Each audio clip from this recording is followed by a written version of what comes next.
결혼에 대해서 여러 가지 신화가 있는데 결혼에 대한 가장 일반적인 신화는 결혼만 하면 바로 꿈의 낙원이 펼쳐지리라고 하는 생각입니다. 물론 결혼이 허니문 기간을 가질 수가 있습니다. 일상적인 복잡함을 뒤로하고 낭만을 찾아 해외로 신혼여행을 떠납니다. 이국적인 야자수 그늘 아래서 남태평양의 코발트색 바다를 바라보며 앞으로 펼쳐질 찬란한 결혼 생활의 미래를 생각합니다. 그러나 허니문 기간은 그리 길지 않고 결혼의 현실은 그다지 낭만적이지 않습니다. 아마 결혼에 대한 이러한 신화를 잘 이용하는 것은 매스컴일 것입니다. TV 드라마나 영화의 성패는 얼마나 결혼을 꿈같이 묘사하느냐에 달려 있습니다. 결혼은 구박받는 신데렐라가 백마탄 왕자를 만나 지긋지긋한 노동에서 해방되어 하녀를 부리며 자태를 뽐내는 꿈 같은 이상일 것입니다. 그러나 결혼은 말 그대로 꿈일 뿐입니다. 결혼에 대한 또 다른 신화는 결혼만 하면 외로움이 끝날 것이고 과거의 상처가 치유받을 것이라는 막연한 기대입니다. 사람들은 보통 자신을 무조건 이해해주고 자기 말을 조건 없이 받아주며 자신을 사랑하는 사람을 이상적인 배우자로 찾으며 곧 결혼을 합니다.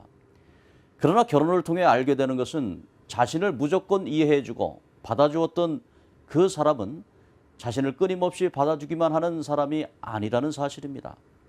결혼하여 몇 년간 허니문 기간에 무조건 받아주고 이해하는 척한 것입니다.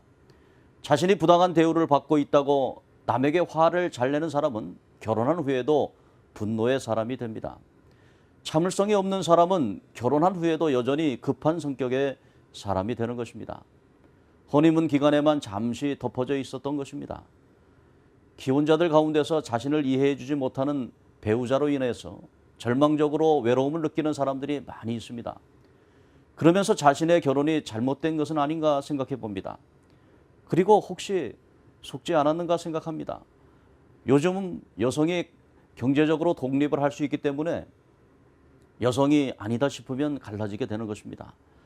왜 처음에 그렇게도 사랑했던 사람들이 나중에는 그토록 이기적이 되어서 서로를 물고 뜯고 그렇게 싸울까요? 그것은 많은 사람들에게 상처가 남아있기 때문입니다. 이들은 성숙한 어른이 되었지만 이들의 마음속에는 성장기에 무시당하고 상처받은 미성숙한 어린 자아가 남아 있습니다.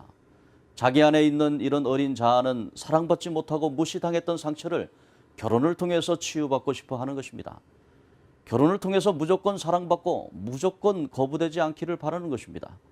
처음에는 자신을 무조건 받아들여주는 배우자를 만나 결혼하지만 그것은 잠시일 뿐 결혼은 자신의 이기적인 욕망만 채우는 결혼 생활만 남게 되는 것입니다. 요한복음 4장에 보면 야곱의 우물가에서 예수님이 남편 5 있는 사마리아 여인과 만나는 장면이 나옵니다. 사마리아 여인은 인간적인 외로움을 벗어나 보려고 시도했던 대표적인 인물이었습니다. 이 여인은 친밀간의 욕구를 채워줄 수 있는 사람을 찾아 목말라 하던 여인이었습니다.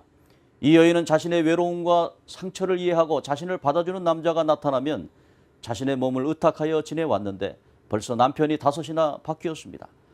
남편을 5이나 바꾼다고 친밀감의 욕구는 찾아지는 것이 아닙니다. 생수의 근원이신 예수 그리스도를 만나야 합니다. 외로움과 상처를 완전히 이해해 주시는 분은 바로 하나님의 독생성자 예수 그리스도 외에는 아무도 없는 것입니다. 사랑하는 CBS 영혼의 양식 시청자 여러분, 예수 그리스도를 마음에 모시고 예수 사랑으로 사랑하여 결혼 생활에서 승리하시는 성도 여러분들 되기를 주님의 이름으로 축복합니다.